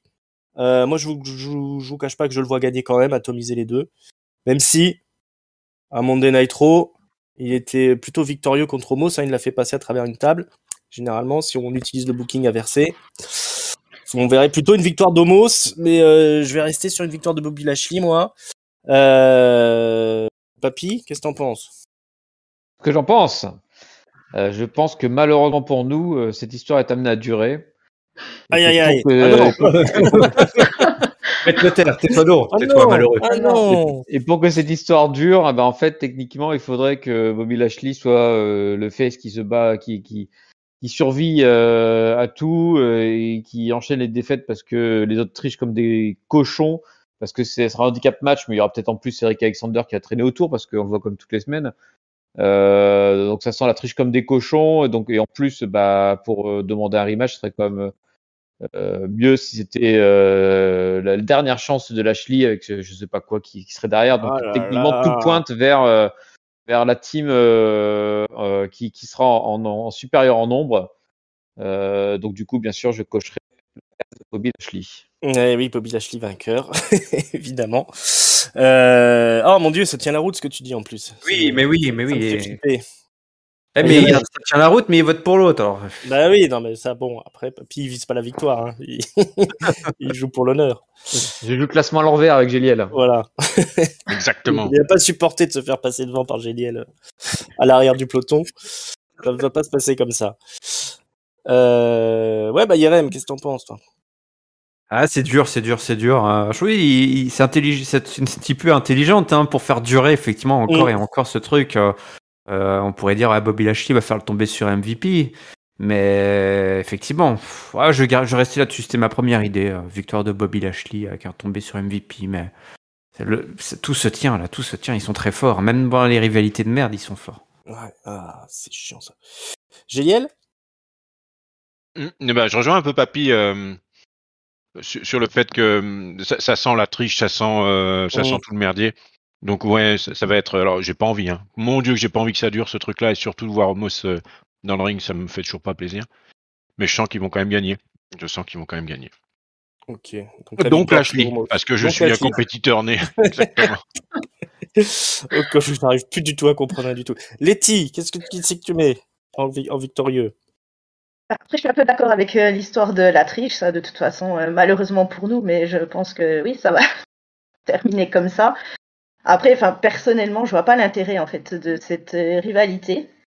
Que ce soit pour un weekly d'ailleurs, déjà même pas, mais alors pour un pay-per-view, je comprends pas le concept en fait. Voilà. Omas, voilà, c'est un Great Khali 2.0 en fait. Voilà, il est là, il est grand, c'est bien, mais il sert pas. On voit pas de progression chez Omas. Voilà, c'est ça. Great Khali 0.5. C'est exactement ce que j'allais dire. Ouais. 0.5. Oui. Mais bon, voilà. J'espère que Lashley va gagner. Mais bon, à mon avis, voilà, ce sera Omos et MVP. Je vois bien Cédric Alexander arriver et faire un peu n'importe quoi dans le dos de l'arbitre, puisqu'il a toujours dit qu'il avait rien à faire là. Et ouais, non, je pense Omos et MVP. Après, quand tu dis que le meilleur gagne, etc., si c'était le cas, il y aurait longtemps que Liv Morgan aurait une ceinture autour de la taille. N'en déplaise à certains esprits ici présents. Mais c'est quoi le rapport là avec le meilleur Liv Morgan? Non, c'est tout. Je n'ajouterai rien d'autre. Un cri du cœur. Ah oui, voilà. Un cri du cœur. Franchement, c'était. Ça fait 6 mois qu'il essaie de la placer, celle-là. Totalement inapproprié. Hein. Bon. C'était écrit ça, c'est coché, c'est fait. Voilà. C'est gênant. Hein. Ça permet de faire une transition parce qu'on est. Et toi, t'as pas dit si t'as dit. J'ai dit au tout début. J'ai donné Bobby Lashley. Je crois en Bobby Lashley et je veux voir la fin de cette rivalité. Ah ok. Donc je tente mon coup. Hein, allez, Lashley. Il m'a déjà coûté un point au dernier pay-per-view. Un deuxième. Et voilà, comme ça. On n'apprend pas de ses erreurs. 6-person mixed tag team match, on appelle ça. Le Judgment Day, Edge, Damian Priest et Rhea Ripley affrontent ceux qu'on n'appelle pas le Bullet Club, mais qu'on pourrait. AJ Styles, Finn Balor et Liv Morgan, justement, la chérie de Géliel. En parlant de boulettes. Voilà, en parlant de boulettes.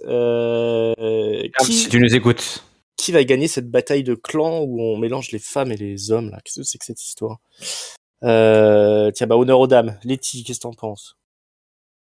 Je pense que c'est le Judgment Day qui va gagner, qui doit gagner, parce que s'il s'imposait vraiment comme la faction heel, ce qui a l'air d'être un peu dans les projets, ils peuvent pas perdre. Maintenant, c'est trop tôt en fait pour qu'ils perdent. Donc je pense que je sais pas encore comment. Forcément, ils vont nous faire du Edge, ils vont tricher. Je sais pas comment ils vont faire. Peut-être un quatrième qui va arriver, Balor peut-être, ou une des nombreuses personnes dont Edge nous tease. Bon, il a teasé tout le roster, là. Nakamura qui l'avait mis en dernier, là. Non, mais oui, n'importe quoi. Là, il tease trop, là.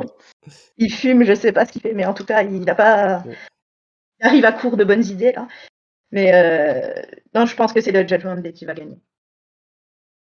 Ouais, une défaite, ça ferait un peu tâche. C'est trop tôt. S'ils veulent langer le jugement de dé. Ouais. Même si des fois ils aiment bien faire galérer les clans quand ils les démarrent.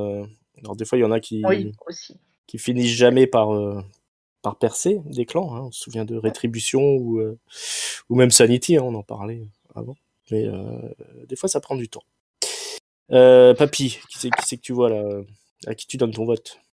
C'est un peu la même logique finalement qu'Ezekiel. C'est la première apparition du Jugement de dé en tant qu'équipe, je crois, dans un pay-per-view.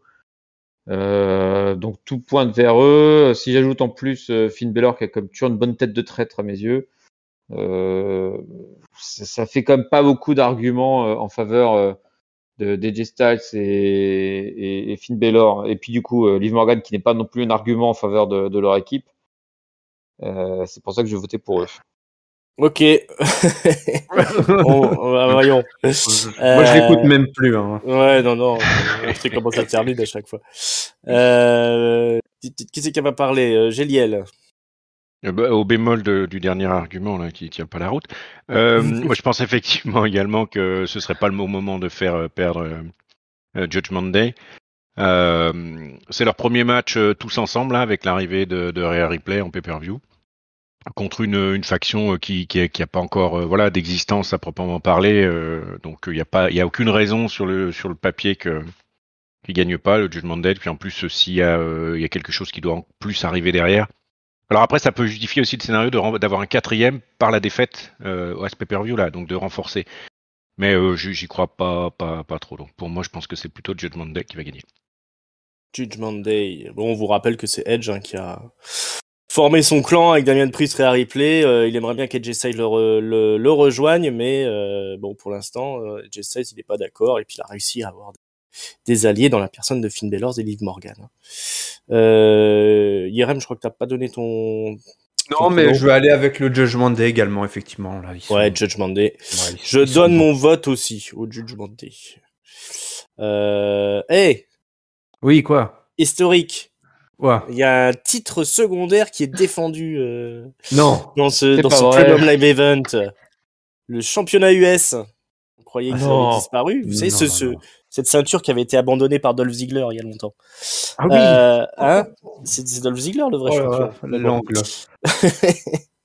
Et ben c'est Theory, parce qu'on l'appelle juste Theory maintenant, le champion, qui affronte Mustafa Ali, qu'on appelle maintenant Mustafa Ali, on l'appelle pas juste Ali. Donc, qu'est-ce qui s'est passé? Mustafa Ali est venu défier Theory tout simplement. Il lui a dit tu mérites pas d'être champion, c'est moi qui mérite d'être champion. Et ils sont affrontés cette semaine à Monday Night Raw. Theory a gagné en trichant en trichant. Il a joué de la psychologie parce que Mustafa Ali a réussi à gagner son match par disqualification après s'être fait attaquer justement par Theory, son match de qualification pour décrocher un title shot. Et Theory a dit je te donne le title shot mais tout de suite ce soir dans la foulée, il a battu Mustafa Ali. Bravo à Vince McMahon, très bien joué psychologiquement. Mais j'ai quand même envie de voir Theory affronter Mustafa Ali, donc on se retrouve à Hell in a Cell pour un vrai match équitable. Quand on dit à Hell in a Cell, ce sera peut-être le pré-show, mais on y croit. On a envie de voir ce match qui peut être le show stealer de la soirée. Est-ce que Theory va conserver? Est-ce que Ali va enfin perforer le plafond de verre? Qu'est-ce que vous en pensez? Géliel, comment tu vois le truc, toi? Je crois que c'est le match pour lequel je suis le moins hypé en fait. J'accroche toujours pas au personnage de Theory. En plus, Ali, entre les micro-push et puis les oublis et puis les re-micro-push et puis à nouveau il disparaît. J'ai vraiment du mal avec les deux. Ouais, c'est ça. Déjà, j'y crois plus. Et du coup, plus le fait que le personnage, je suis pas fan quoi. Ouais, voilà. Alors, je pense que Theory va gagner parce que Ali n'a absolument aucune raison de gagner. Mais voilà, ça m'intéresse pas beaucoup ça. Alright. Yerem, comment tu vois ça? Tu es hypé, toi? Ouais, je suis assez hypé parce que c'est dans le chaudron bouillant de Chicago, là, donc ça va... Ouais, il faut Mustafa Ali joue à domicile. Ouais. Ah ouais, donc il va forcément y avoir une grosse ambiance avec deux catcheurs qui... si tu mets certains programmes un peu douteux, notamment pour Ali, qui sont une fois entre les cordes, sont censés nous proposer quand même un beau spectacle. Donc moi, c'est un match que je suis assez curieux et assez, j'attends de le voir, ce match. Je vais pronostiquer Theory pour la victoire, pour une belle grosse défaite du héros local. Voilà, un classique WWE. Ouais. Mais je serais pas, ça, on pourrait tout à fait déconner et faire gagner Ali, et puis ça énerve Theory, et puis ça énerve Vince McMahon qui l'engueule. Et sur le ring, tu veux dire? Il monte sur le ring. Peut-être qu'il a retrouvé goût à la bagarre. Que de la gueule, ils font sortir Vince McMahon des vestiaires et tout. Allez, qu'ils osent. Allez, qu'ils y viennent. Allez, mais bon, moi je vais mettre aussi ma pièce sur Theory, qui est quand même l'avenir. Et puis, il faut jamais parier sur Mustafa Ali de toute façon. Letty, t'es emballé toi par ce retour du titre US dans la carte d'un Premium Live Event? Ce qui est bien, c'est qu'au moins il y a un titre. C'est déjà pas si mal parce que voilà, les ceintures se font très très rares. Après, bon, le match en lui-même, Theory, j'accroche pas trop. Mustafa Ali, j'aimais bien une période quand il était avec Ricochet, mais bon, depuis, ça s'étiole un petit peu, je trouve. Après, on va dire Theory parce que y a aucun intérêt à faire gagner Ali, même si c'est chez lui.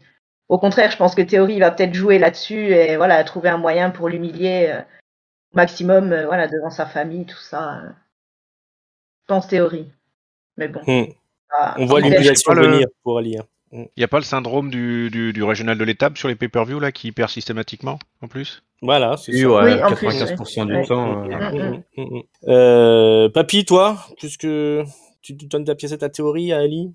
En tout cas, je trouve que c'est une rivalité moi qui m'intéresse pas mal parce que là, le potentiel pour être vraiment sympa entre le babyface, surtout à domicile, l'homme du peuple et tout là face au gars à qui on a tout donné.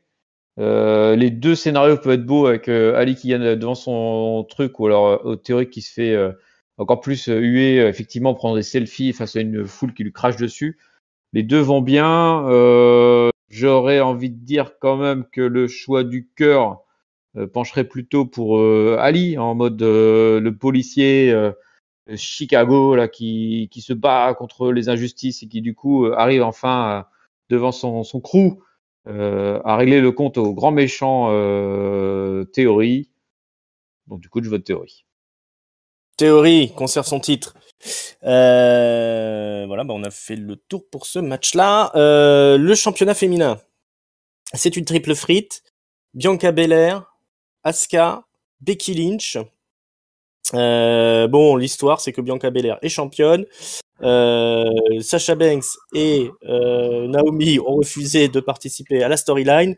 Donc on a booké à la va-vite un truc où Asuka a réussi à se qualifier pour avoir le title shot et où Becky Lynch la semaine suivante a gagné un match contre Asuka pour s'intégrer au triple threat, s'incruster dedans. Et donc maintenant le suspense est à son comble. Est-ce que Bianca va conserver est-ce que Asuka va revenir au top de la fédération ou est-ce que c'est Becky Lynch qui va reprendre sa place de top heel de Monday Night Raw? Bianca Belair, Asuka, Becky Lynch, notre cœur balance.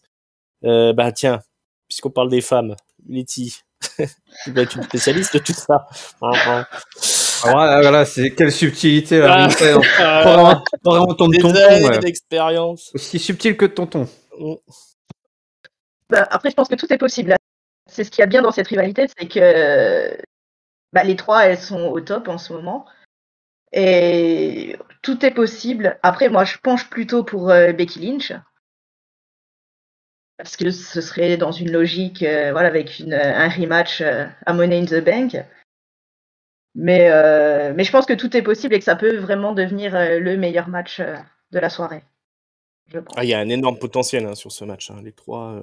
Très gros potentiel. Les trois sont au top. Puis généralement, les filles comme ça, quand elles ont une possibilité de faire ce genre de match, il y a du spectacle généralement. IRM, tu vois qui toi? Je sais plus avec qui j'avais fait l'analyse où on avait envisagé l'idée que peut-être Asuka allait pouvoir se faufiler et choper ce titre là au détriment des deux autres justement grâce à cette stipulation. Mais je vais quand même la jouer un peu plus frileux et rester sur Bianca Belair. Surtout à l'approche du Money in the Bank, là ça pourrait être sympa. Donc je vais rester sur Bianca Belair là pour ce match. Bianca Belair en force qui conserve.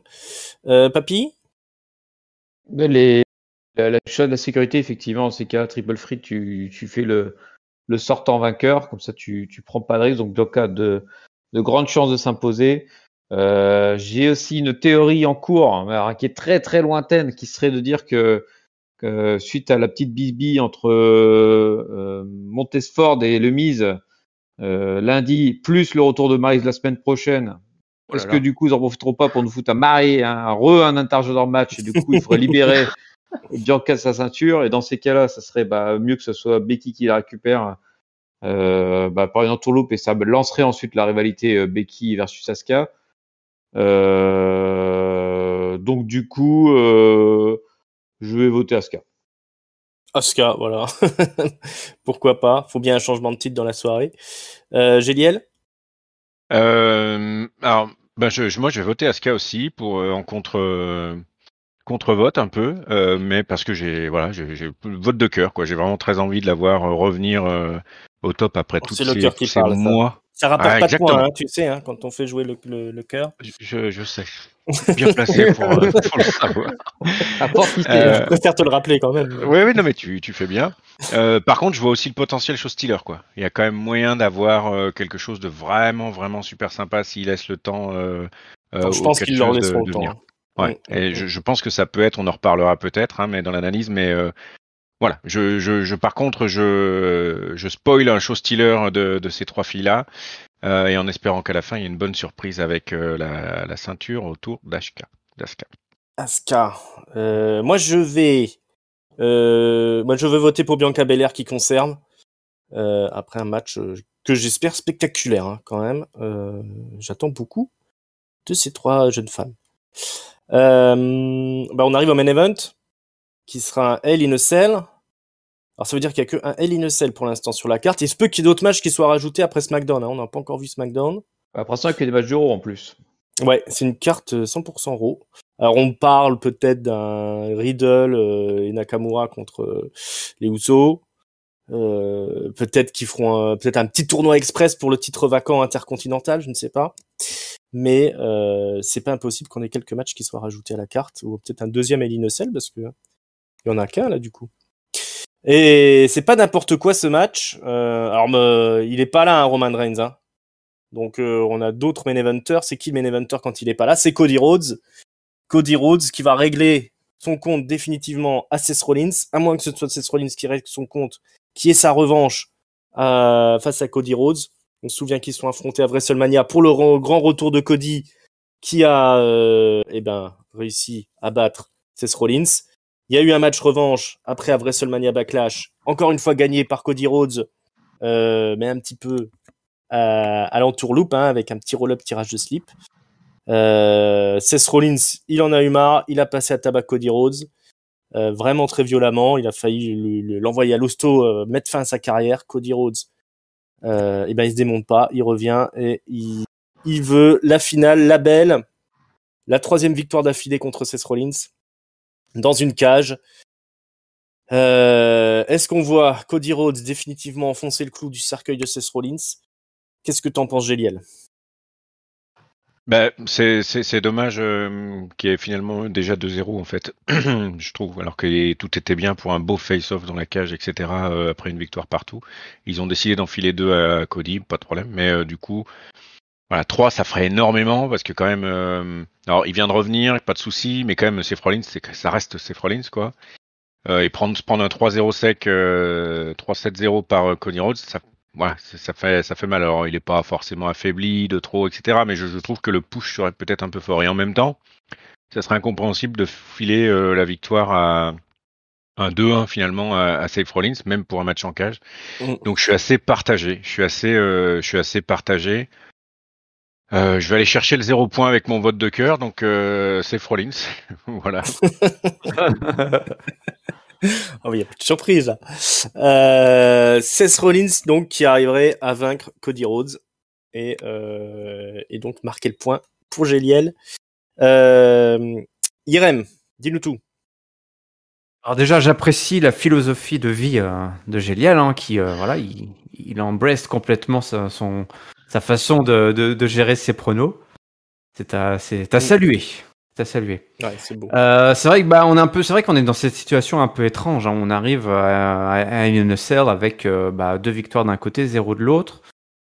Même si je sais pas si les compteurs comme ça sont vraiment importants. Là, on est vraiment une espèce de guerre qui est devenue très psychologique ou qui est vraiment sur le point de complètement le devenir.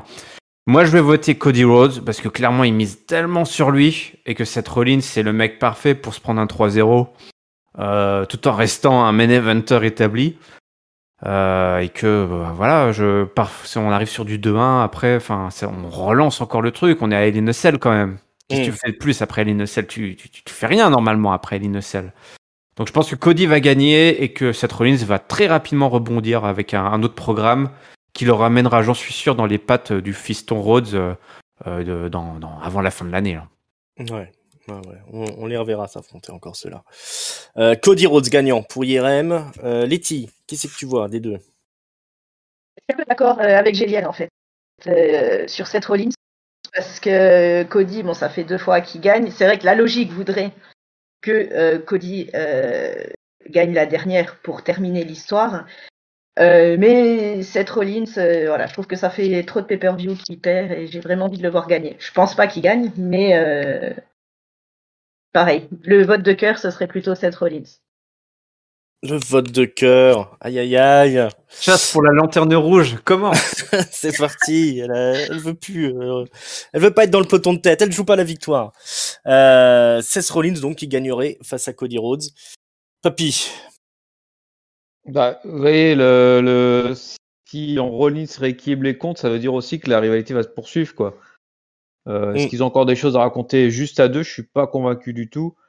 Cody, ça a l'air d'être le gros poisson de la WWE pour l'instant. Alors, je sais pas combien de temps ça pourra tenir parce qu'il y a les push méga babyface à ce point sur la WWE, ça tend comme toujours à plafonner au bout d'un moment et à un peu dégoûter le public au bout d'un moment. Et donc, bientôt Cody Rhodes en action, bientôt Cody Rhodes en interview, bientôt ci, bientôt ça, c'est un peu saoulé tout le monde, je pense. Mais néanmoins, je pense pas que la WWE soit capable de changer de fusil d'épaule aussi rapidement et qu'ils vont continuer à appuyer comme des cochons sur le Cody. Et du coup, moi, comme un cochon et comme un gars à la poursuite de la lanterne rouge, je vais voter Seth Rollins. Bravo, j'en attendais pas moins de Papy. Non, un peu de sérieux. Oui, on est où là? Voilà, on est quand même censé être des spécialistes, un peu de. Bon, Cody Rhodes. Chacun sa spécialité, hein. Visiblement. Ouais, c'est ça, on couvre tout le spectre. C'est ça qui est important surtout. C'est bien. Plusieurs visions du catch. C'est l'école de la vie, ça, les enfants. Cody Rhodes. Non, moi je vois que Cody Rhodes gagner. Je me demande s'ils vont pas partir sur une streak d'invincibilité pour Rhodes. Et clairement, surtout, moi je vois un moonsault depuis le haut de la cage. Oui. Il va marquer le coup, Cody. Il faut qu'il fasse un truc spectaculaire. Faut qu'il vole le show. Il a pas le choix. 3e match d'affilée contre Rollins. Ça peut être répétitif. Comme du dit Papy, un push de babyface. Ça fait bien longtemps qu'ils ont pas réussi à la WWE. Cody, il a quand même l'habitude d'avoir le public qui se retourne contre lui assez facilement. Donc il va falloir qu'il mette les bouchées doubles. Et je pense qu'un peu un gros spot spectaculaire à Hell in a Cell, c'est ce qu'il faut. Et on sait qu'il a pas peur de ça. On sait qu'il a déjà fait des sauts du haut de la cage à d'autres endroits, à d'autres moments. Qui mieux que lui pour taper le moonsault depuis le haut de Hell in a Cell. Alors peut-être qu'il finira à l'hôpital et puis qu'on le verra plus pendant 6 mois. Mais j'attends pas moins qu'un spot complètement fou pour bien marquer les esprits. C'est le moment d'en profiter. En plus, comme Roman Reigns est pas là, donc je mets mes billes, je mets all-in sur Cody Rhodes. Yes. Voilà, un peu de sérieux. Voilà. Alors, comme on a dit, il y a SmackDown qui doit passer vendredi. On l'a pas vu encore. Il se peut qu'il y ait des matchs en plus. Donc, on en reparlera quand on fera la review de SmackDown. En attendant, vous aussi, vous pouvez participer au prono. Vous aurez le petit lien dans la description YouTube pour participer à notre grand concours catch-up. Décrocher le titre, c'est le titre roll-up, le titre de chaque pay-per-view. Ouais, ou alors c'est le titre Roll-Up, ouais. Voilà, ou le titre suprême. Pour l'instant, on n'a aucun champion puisque on a eu que des égalités et même le tiebreaker n'a pas été suffisant. Donc si vous voulez être le premier champion primo accédant sur ce titre, c'est maintenant. C'est maintenant, allez-y.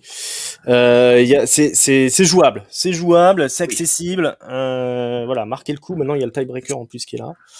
Donc, il y a moyen de remporter le pompon. Donc voilà, le lien pour le petit module de vote sera en description. Je vous rappelle que vous nous retrouvez sur toutes les bonnes plateformes de podcast. Vous nous retrouvez sur YouTube, sur les réseaux sociaux @catchupcdc, sur Facebook, sur Instagram. Voilà. Discord, vous pouvez nous rejoindre pour venir discuter. Le lien est dans la description, l'invitation. Voilà, on a fait le tour. Donc, ce week-end, dans un premier temps, In Your House NXT et dimanche soir, dans la nuit, sur le WWE Network, vous retrouvez Hell in a Cell. Ça doit être vers 2h, quelque chose comme ça.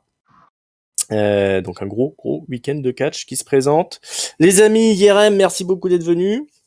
Je t'en prie, merci pour l'invitation. C'est toujours un plaisir de participer à ce gros pré-show. Le gros pré-show, le plaisir partagé. Papy également, merci beaucoup. Merci à toi, Ringside, pour m'avoir invité et accepté malgré mon retard. Oui, ça t'as la clé, de toute façon, on n'a pas trop le choix.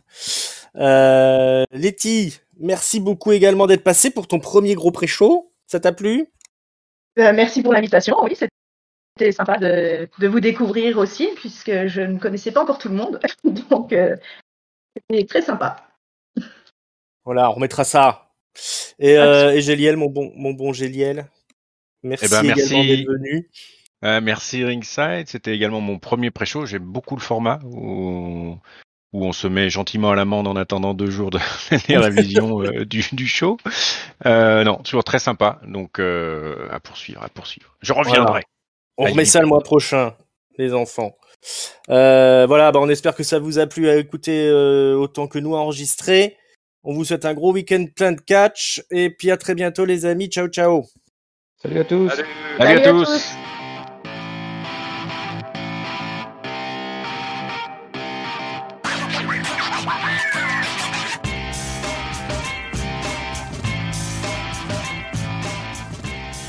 On était nombreux là quand même. Ouais, c'est sympa. Ouais, faut se pousser quoi. C'est ça, faut rentrer le ventre. J'ai été prendre des chaises chez les voisins.